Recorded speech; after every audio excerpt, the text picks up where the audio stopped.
Hey guys, today I'm going to be sharing with you 5 pieces of wedding advice from a 2022 bride. Being a bride was one of the most stressful things of my entire life, and if you're in that season right now, I am with you. I would love to just help out and share a few things that I learned from my wedding planning process. Alright, my number 1 piece of advice would be to utilize your community. You never know what people can do until you ask them or give them an opportunity. I'm not saying risk everything, for your wedding day and have someone who's never baked a cake bake your wedding cake. That's definitely not what I'm saying. But I do think there are people who have talents and skills right around you that you can utilize rather than blowing the budget, to buy these crazy things. For us personally, Jaden's family is gigantic, so it was super helpful. His grandpa and uncle were our DJs. One of his aunts had a friend who became our baker, and he has another aunt who created this awesome photo backdrop for our wedding, and it was so sweet. Those are just a few examples in our wedding of people who were super selfless and said hey, yeah, I can try, I can help out, I can do this. And it was just so comforting to see these people rally around you, and it's another way to feel supported as a couple because people are willing to donate their time, their money, their efforts into making your day oh so special. Second piece of advice I have is to base your wedding day around you and your spouse's personalities. I think there's just such a push to have a viral, picture-perfect wedding that's super flamboyant and extra, but if that's not your vibe, don't do it. No one else's opinion should be dictating your day because at the end of the day, it's about you and your spouse. That's it. One way Jaden and I did this was by having a first look and private vows.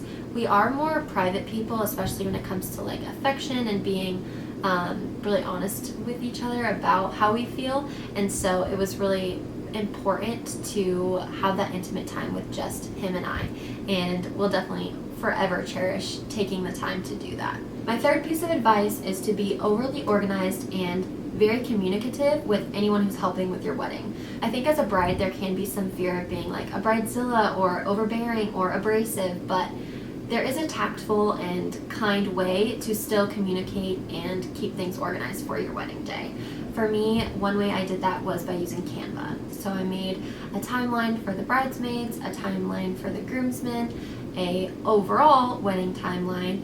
I also made a seating chart for our tables and then for the ceremony seating, and other things that I can't even remember were made in Canva. With this piece of advice, I think it's really important to have people who you're talking to about the little details, because they might point out things and be like, oh, but are the people going to know where those decor items are, or are they going to know where to put them? And so having that bounce back can be really helpful to make sure you have everything on a list or in a folder, whatever you need it to be, so that everyone knows what's happening and that your vision can come to life. Something I wish I would have done a little bit better was be clear about where I wanted certain decorations. On the day of my wedding, I wish I would have arrived a little bit earlier in order to check over the decorations of things, because there was some signs and some decor not really in places that I had pictured them being. So if I had thought about that, then I could have left instructions and say, okay, this is what I'd like on the head table. This is the way I want the guest book and, the loving memory sign positioned.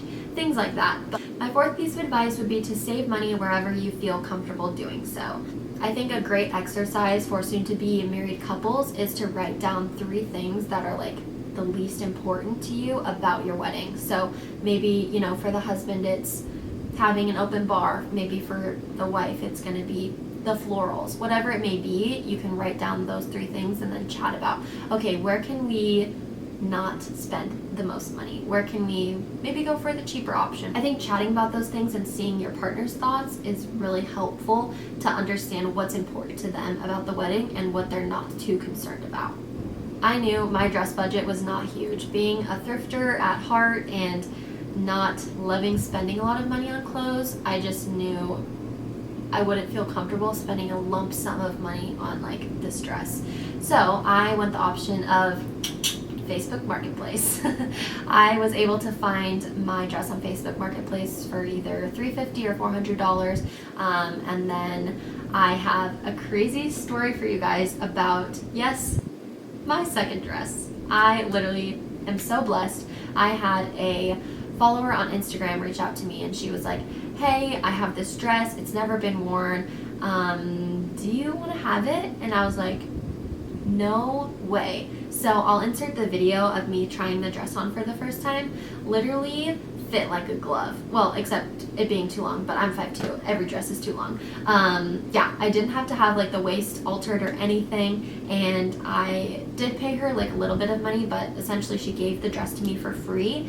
And I just feel like that was one of the most special aspects of my wedding, is the generosity of this girl. So yeah, I had 2 dresses. One was like boho vibes, the other was more princessy for the reception, and that was just so much fun for me to be able to change. Also, random fact about my wedding, I also chopped my hair in between the ceremony and reception. So I had a whole new look for the reception, and that was just so much fun. Okay, my 5th piece of advice for you guys is to document everything. Even if you're not a nostalgic person, I think everyone at some point after they have gotten married wants to go back and relive the day. I was just thinking about it, and we literally had 5 ways that we captured our wedding day. I wouldn't have it any other way, but it's just kind of funny.